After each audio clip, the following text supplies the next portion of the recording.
This is Real News Media TV, coverage you can trust. Please like, share, subscribe, and hit the notification bell. Select all for daily news updates.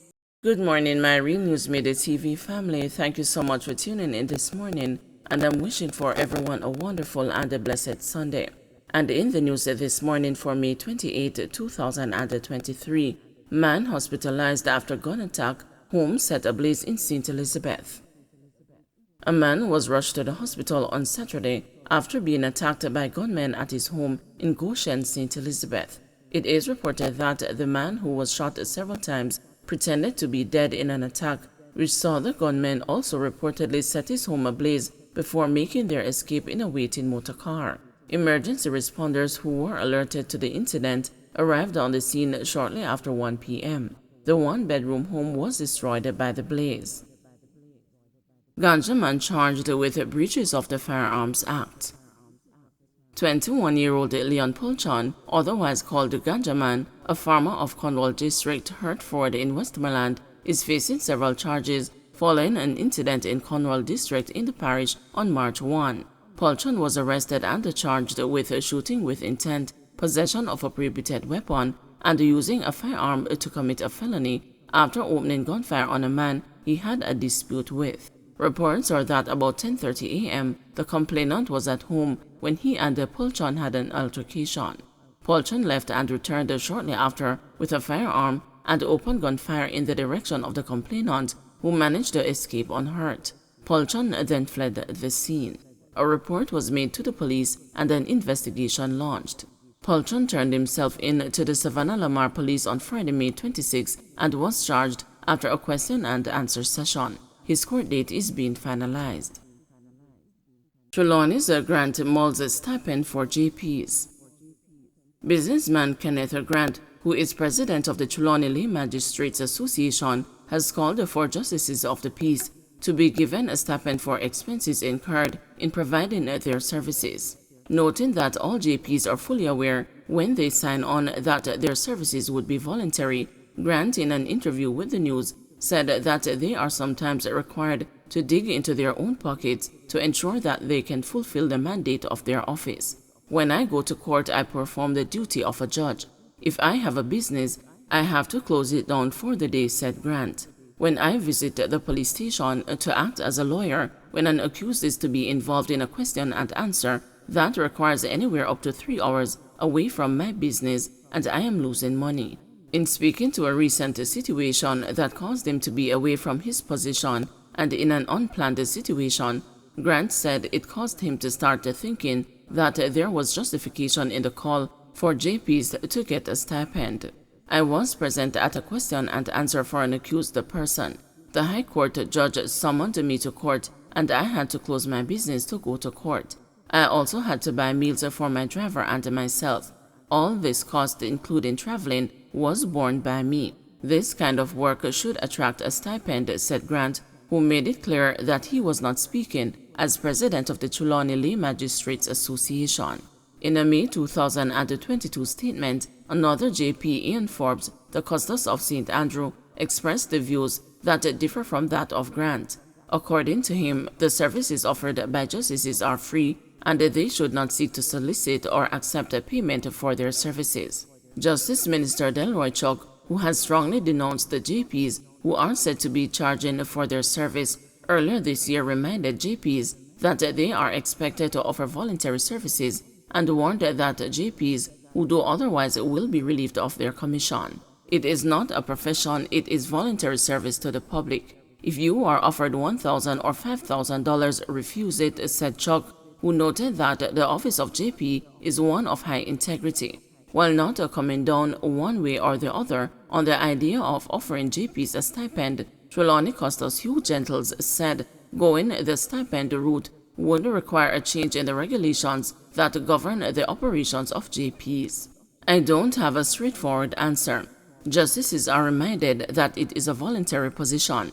Granted, the duties performed by justices have increased tremendously over recent times, Gentles told the news.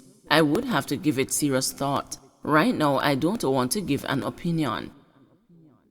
Gunman caught down by cops after committing murder in Olympic Gardens. A gunman was fatally shot just minutes after he committed a murder in Olympic Gardens and was trying to make his escape on Saturday.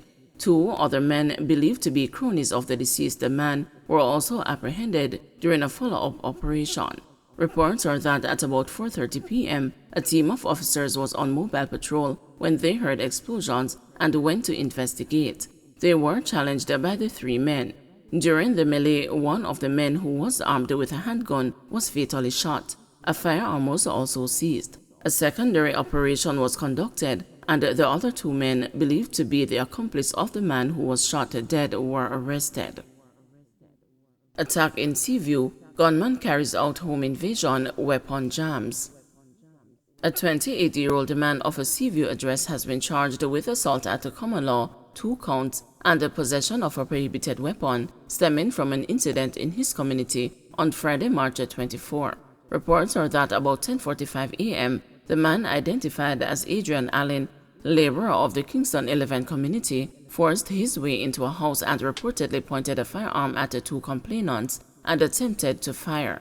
Reports are that the firearm only reportedly made a clicking sound. Allen then fled the area. The matter was reported to the police. Allen was pointed out to the police and was subsequently charged on Thursday, May 25. Dr. Mark Thomas to act as Commissioner of Corrections. Deputy Commissioner of the Department of Correctional Services, Dr. Mark Thomas, is set to serve as the acting commissioner following the retirement of the current commissioner, Lieutenant Colonel retired Gary Rowe. Rowe served as commissioner of the DCS from April 11, 2019 to May 11, 2023. Thomas will act in the position until a new commissioner is named. Meanwhile, Orville Moore, Chief Probation Aftercare Officer, will act as interim deputy commissioner. The DCS, in a release on Saturday, thanked Rowe for what the department described as 4 years of solid leadership. Farmers on their marks for hurricane season. Local farmers are eyeing potential threats this Atlantic hurricane season, which begins officially on June 1 and ends on November 30. As such, they are highlighting several practices that can be employed to safeguard their crops and livestock. The 2022 hurricane season produced 14 named storms, 8 of which became hurricanes with winds of 119 km per hour or 74 miles per hour or greater, while 2, Fiona and Ian, intensified to major hurricanes. Wayne Thomas, a St. Catherine-based livestock farmer, pointed to a need to put safety measures in place despite an unproblematic 2022 season. I wasn't really affected last year because we didn't really get any severe rain, but we always have to prepare for hurricane. If you don't prepare as a farmer, you will get flood out. Water can also blow through the mesh inside the coop, so you have to put the plastic bag or tarpaulin around it so the rain doesn't blow in, Thomas told the news. You have to clear the area so that the water doesn't settle around the fowl house to seep in underneath it. So you set up a proper drainage system. You have to cut away trees that are close to the fowl house so they don't drop on it. You don't know when hurricane is going to come, so you have to do your necessary preparations just in case of that. Any big weather system this year, Thomas added, would have a terrible impact. It would be very bad. You have to ensure that you have the adequate amount of water. Your tank has to be filled with water because you can't depend on the water from the pipe coming in. And if you have generator, it has to be properly serviced because if light goes, the generator has to be up. It is mandatory. I am a contract farmer with Best Dressed and I also do eggs. I operate a farm store as well. A large weather system would set me back millions of dollars. I would lose birds, and birds are expensive, he told the news. A massive $250 million in relief support was issued by the Ministry of Agriculture and Fisheries to farmers who were affected by tropical storms Grace and Ida in October 2021. The ministry said the heaviest losses were experienced in the poultry sector at an estimated value of $12 million. Don't forget to like, share, subscribe, and hit the notification bell. Select all for daily news updates.